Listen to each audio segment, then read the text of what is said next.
Hello guys, क्या आपको पता है क्रिएट रिएक्ट ऐप कमांड हो गई है डेड। तो रिएक्ट को कैसे इंस्टॉल किया जाएगा लोकल सिस्टम के अंदर? क्योंकि जो हम पहले कमांड यूज करते थे वो था npm या npx क्रिएट रिएक्ट ऐप, फिर हम प्रोजेक्ट का नाम देते थे। तो प्रोजेक्ट को क्रिएट करने का तरीका थोड़ा सा बदल गया है। ये ऑफिशियली ब्लॉग भी लॉन्च है, जो मैं आपके सामने दिखा रहा हूं। ये ब्लॉग है जिसमें क्लियर लिखा गया है we are deprecating create react app. हम बंद कर रहे हैं रिएक्ट ऐप को। तो रिएक्ट ऐप को इंस्टॉल कैसे किया जाएगा? रिएक्ट ऐप को इंस्टॉल करने के लिए दो चीजें हो सकती हैं। मतलब आप वीट का यूज कर सकते हो। वीट एक फ्रंट एंड का टूल है जिसका यूज करके आप रिएक्ट को इंस्टॉल कर सकते हैं, या फिर आप फ्रेमवर्क का यूज कर सकते हो।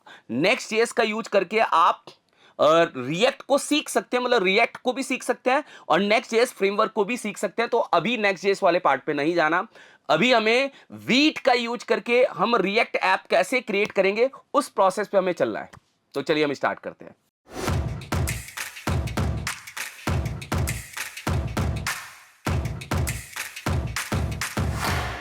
देखिए, वीट एक मैं यहां पे ओपन कर देता हूं।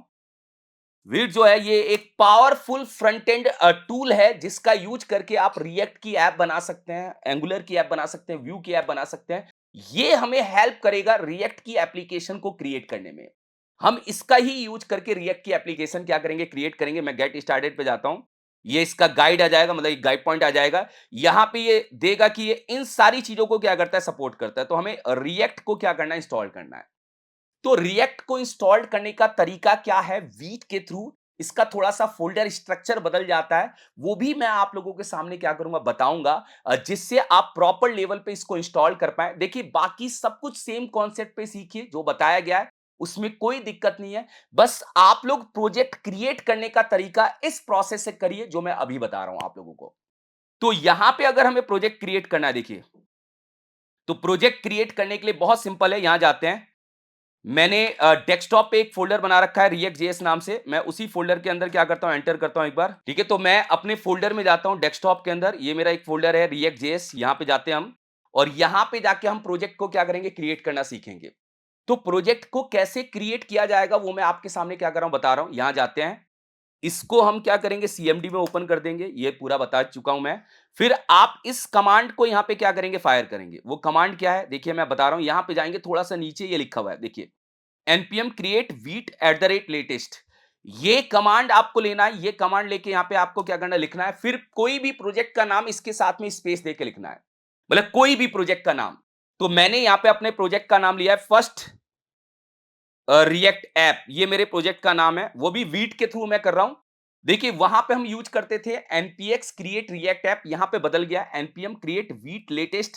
और ये मेरे क्या है, फोल्डर का नाम है जो हमारा प्रोजेक्ट बनने वाला है। अभी रिएक्ट कैसे आएगा वो मैं बताऊंगा। अभी आपको स्टेप फॉलो करने पड़ेंगे। एंटर करिए। जैसे ही एंटर करेंगे, ये पूछेगा कि आप जो प्रोजेक्ट बना रहे हो वो प्रोजेक्ट किस में बना रहे हो, रिएक्ट में। आपको यहां से रिएक्ट सेलेक्ट करना है, मतलब ये जो है, आप इसको थोड़ा सा नीचे करते आइएगा और रिएक्ट सेलेक्ट कर लीजिए। रिएक्ट के बाद आप क्या यूज करना चाहते हो, मतलब जावास्क्रिप्ट यूज करना चाहते हो, टाइप स्क्रिप्ट यूज करना चाहते हो, तो हम रिएक्ट के साथ में क्या करेंगे, जावास्क्रिप्ट का कॉन्सेप्ट ही यूज करेंगे। तो यहां से जाते हैं। अगर कोई बंदा भैया टाइप स्क्रिप्ट का यूज करके कंपोनेंट बनाता है तो वो टाइप स्क्रिप्ट भी सेलेक्ट कर सकता है।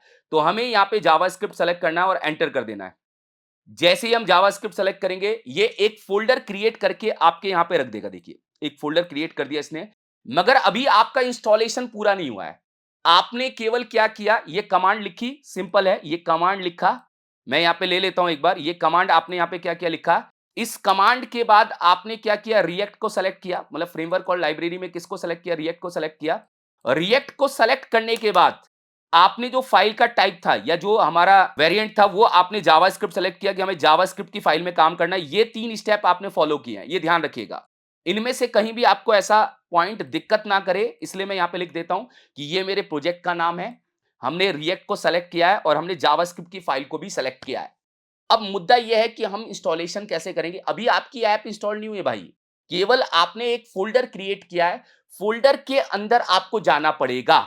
यहां पे देखो लिखा है कि आप पहले फोल्डर के अंदर जाइए, सीडी, सीडी मतलब चेंज डायरेक्टरी करके फर्स्ट रिएक्ट ऐप में जाइए। मैं चला गया।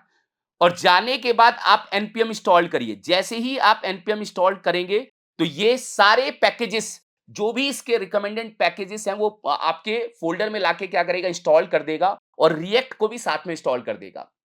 अभी कोई इंस्टॉलेशन नहीं हुआ, केवल एक फोल्डर क्रिएट हुआ है। नोड मॉड्यूल का फोल्डर तो इसके अंदर आया ही नहीं है, देखो इसके अंदर आया ही नहीं है। तो नोड मॉड्यूल का फोल्डर तब आएगा जब आप इस कमांड को क्या करेंगे, हिट करेंगे npm install, तो आपका नोड मॉड्यूल का फोल्डर बनना स्टार्ट हो जाएगा। तो मेरा नोड मॉड्यूल का फोल्डर बनना स्टार्ट हो गया, सारे पैकेजेस मेरे फोल्डर में आने स्टार्ट हो जाएंगे। जाके देख लीजिए यहां पे, अभी इंस्टॉलेशन का प्रोसेस जैसे ही स्टार्ट होगा ये बन जाएगा। देखिए बन गया। बनने के बाद सारे हमारे फोल्डर आ जाएंगे और package.json भी फाइल यहां पे क्या होगी, हमारी बनके तैयार हो जाएगी, बन गई है। तो पॉइंट और मुद्दा यह है कि अब आपका रिएक्ट इंस्टॉल्ड हो चुका है, अब आपका पूरा फोल्डर क्या हो चुका है, सेटअप हो चुका है। मगर प्रोसेस हमने जो समझा वो यही था कि हमें क्या करना पड़ेगा, सीडी इस फोल्डर में आना पड़ेगा। मैं यहां पे कमांड लिख देता हूं। इतना करने के बाद जो हमारा फोल्डर था उस फोल्डर के अंदर आपको आना पड़ेगा, सीडी फर्स्ट रिएक्ट ऐप के अंदर आना पड़ेगा। हम आ गए सर। उसके बाद फोल्डर में आके फिर आपको npm इंस्टॉल लिखना पड़ेगा। या तो npm इंस्टॉल लिख दीजिए या आप npm i लिख सकते हैं, दोनों में से कुछ भी लिख दीजिए, जिससे आपके सारे पैकेजेस आपके फोल्डर में इंस्टॉल हो जाएंगे। अब आप अपने प्रोजेक्ट को रन कर सकते हैं। प्रोजेक्ट को रन करने के लिए छोटा सा काम करना है, बहुत छोटा सा काम करना है कि अब हमारा जो कमांड है वो बदल गया है। पहले हम क्या करते थे, npm स्टार्ट यूज करते थे, वो अब बदल गया। यहां पे आपको लिखना पड़ेगा npm run dev। तो मैं यहां जाके केवल लिखूंगा npm run dev। अब ये ध्यान रखिएगा कि ये आप लिख कहां रहे हैं, फर्स्ट रिएक्ट ऐप के फोल्डर के अंदर आके फिर आप npm run dev यूज कर रहे हैं। जैसे ही आप एंटर करेंगे हमारा रिएक्ट का प्रोजेक्ट रन हो जाएगा। बस इस बार पोर्ट हमारा 5173 है, मतलब वीट हमारे प्रोजेक्ट को 3000 पे रन नहीं करता, ये डिफॉल्ट में आपको 5173 देता है। इस पे आपका प्रोजेक्ट चलने लग जाएगा और जैसे ही आप इसको क्लिक करेंगे ये प्रोजेक्ट हमारा रन हो जाएगा। ये आ गया, देखिए। इसमें आपको कोई भी डाउट नहीं होगा कि सर कैसे प्रोजेक्ट क्रिएट हुआ। एक और छोटा सा प्रोजेक्ट मैं आपके सामने क्रिएट कर देता हूं जिससे आपको कहीं भी जो कंफ्यूजन हो रहा हो वो बिल्कुल क्लियर हो जाए। फिर हम फोल्डर स्ट्रक्चर के अंदर चलेंगे कि फोल्डर में क्या बदलाव हुए हैं। देखिए, मैं यहां पे जाके इसको बंद कर देता हूं। मान लीजिए मुझे एक और प्रोजेक्ट क्रिएट करना है, तो मुझे अगर एक और प्रोजेक्ट क्रिएट करना है तो मैं सबसे पहले इस कमांड को लूंगा। मेरा जो फोल्डर है react.js का, मैं इसके अंदर जाके एक ब्लॉग ऐप क्रिएट कर रहा हूं। जैसे मान लीजिए ब्लॉग ऐप बनानी है, ये मैंने पूरी कमांड लिखी और इसके आगे ये जो फर्स्ट रिएक्ट ऐप है इसकी जगह मैंने ब्लॉग ऐप लिख दिया। चलिए, ये हो गया सर। इसके बाद ये पूछेगा कि कौन सी लाइब्रेरी या फ्रेमवर्क आप सेलेक्ट कर रहे हैं। मैंने बोला यार रिएक्ट कर लेते हैं। रिएक्ट के बाद आप किस टाइप की फाइल में काम करना चाहते हैं, किस टाइप की फाइल में आप अपना कंपोनेंट बनाएंगे। मैंने बोला जावास्क्रिप्ट की फाइल। फिर सीडी ब्लॉग ऐप, जो मेरा ब्लॉग ऐप मैंने नाम दिया था फोल्डर का, उसके अंदर आपको एंटर करना है। एंटर कर लिया और npm i करते ही सारे पैकेजेस इंस्टॉल्ड होके मेरे फोल्डर में आ जाएंगे। नोड मॉड्यूल का फोल्डर बन जाएगा और सारे जितने भी पैकेजेस हैं वो हमारे पास आ जाएंगे। और एक और चीज ध्यान रखिए, वीट के थ्रू अगर आप रिएक्ट को इंस्टॉल करते हैं ये फास्ट चलेगा as compare create react app से। और मैं यहां पे npm run dev कर दूंगा। जैसे ही मैं npm run dev करूंगा मेरा प्रोजेक्ट यहां पे रन होने लग जाएगा। और ये मेरा प्रोजेक्ट रन होने लग गया है और मैं यहां पे जाके इसको देख सकता हूं। आ गया सर, आ गया मेरा प्रोजेक्ट। यहां पे अभी आप लोगों को दिख रहा होगा एक बार, कोई दिक्कत तो नहीं है। आ गया सर, प्रोजेक्ट आ चुका है। डन। अब मुझे ये बताइए कि इसमें क्या बदलाव हुआ है, इसके अंदर फोल्डर में क्या चेंजेस हुए हैं। जो चेंजेस हुए हैं वो डायरेक्ट मैं आपको बताता हूं, आपको ज्यादा कहीं ट्रेवल करने की जरूरत नहीं है। हल्के से इसमें 2-3 चेंजेस हुए हैं जो आपको समझना है। देखिए, वो चेंजेस क्या है, इसके लिए मुझे फोल्डर को VS कोड में ओपन करना पड़ेगा। मैं इसको एक बार कोड डॉट करके VS कोड में आ जाता हूं, CMD का यूज करते हैं और कोड डॉट करके VS कोड में आ जाते हैं। देखिए, जो सबसे पहला चेंज हुआ है वो ये हुआ है कि वहां पे पब्लिक के अंदर एक index.html फाइल थी। इसमें चेंज ये हुआ है कि यहां पे index.html फाइल बाहर आ गई है। मतलब जो पब्लिक के अंदर index.html फाइल थी वो हमारी अब बाहर की साइड पड़ी है, मेन डायरेक्टरी में यहां पड़ी हुई है। ये पहला चेंज है।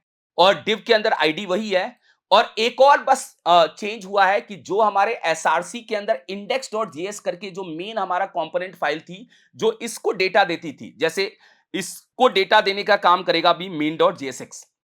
main.jsx करके हमारी फाइल है जो इंडेक्स की जगह बन गई है। हम वहां पे index.jsx बनाते थे या js बनाते थे या बन के आती थी, यहां पे main.jsx फाइल बन के आई है। अब आप एसआरसी के अंदर जाएंगे तो यहां पे इंडेक्स नाम की कोई फाइल नहीं आपको दिखेगी। index.js या index.jsx करके कोई फाइल नहीं दिखेगी। यहां पे जो आपकी पहली फाइल कॉल होगी वो होगी main.jsx। ये फाइल सबसे पहले कॉल हो रही है। यही फाइल आपके क्या हो रही है, सबसे पहले कॉल हो रही है। बाकी सब कुछ सिमिलर है, कुछ चेंज नहीं हुआ। बस इसने क्या किया, index.html को बाहर की डायरेक्टरी में रख दिया और जो index.js फाइल थी उसकी जगह इसने main.jsx फाइल को बना दिया। बाकी कंपोनेंट बनाने का तरीका बिल्कुल सिमिलर है, कुछ नहीं है। जैसे हम यहां जाते हैं, यहां जाके फोल्डर बनाते हैं। अब फोल्डर में हमने यहां पे क्या लिया, कॉमन। कॉमन नाम का एक मैंने फोल्डर बनाया। अब कॉमन के अंदर मैंने यहां पे क्या किया, हेडर ले लिया, header.jsx। ये बिल्कुल वैसे ही बनेगा जैसे हम बनाते थे और RFC का यूज करके हम यहां पे कंपोनेंट बना लेते हैं और यहां पे हम H1 टैग में लिख देते हैं ये हमारा हेडर पार्ट है। ये बनाने का तरीका बिल्कुल सिमिलर है, कोई भी चीज चेंज नहीं हुई है। अब इसको कॉल कहां करेंगे, कॉल कर लेते हैं जाके। जैसे मैं यहां जाता हूं और यहां जाके मान लीजिए मेन के अंदर आपको यहां कॉल करना है तो यहां कॉल कर लीजिए। क्या बनाया था हमने, हेडर बनाया था, हेडर कॉल कर लेते हैं, ये लीजिए, डन। तो कॉल करने का तरीका बिल्कुल नहीं बदला, कॉल करने का तरीका बिल्कुल सिमिलर है। रिफ्रेश करके देखें। मैंने कौन सी ऐप रन कर रखी है, एक मिनट रुकिएगा। यहां से इसको हटाते हैं। मैं काम किस में कर रहा हूं वो देख लेते हैं एक बार। कंट्रोल सी करके इसको मैंने क्लियर किया और मैं कौन से फाइल में काम कर रहा हूं, फर्स्ट ऐप के अंदर बना दिया। मैंने गलती से क्या किया, फर्स्ट ऐप ओपन कर दिया। देखिए मैंने गलती से क्या ओपन कर दिया, फर्स्ट ऐप। तो मुझे जो लगता है कि यहां से मैं ब्लॉग वाले फोल्डर को ओपन कर देता हूं। ये मैंने क्या किया, गलती की है। यहां पे वो हमने फोल्डर ही अलग ओपन कर रखा है। ये मेरा प्रोजेक्ट है, चलिए ठीक है। मैं कंट्रोल प्लस प्लस करके जूम कर रहा हूं। एसआरसी में जाते हैं, भाई सेम है। main.jsx फाइल आपकी वो फाइल है जो index.html को डेटा देने का काम करेगी, बस।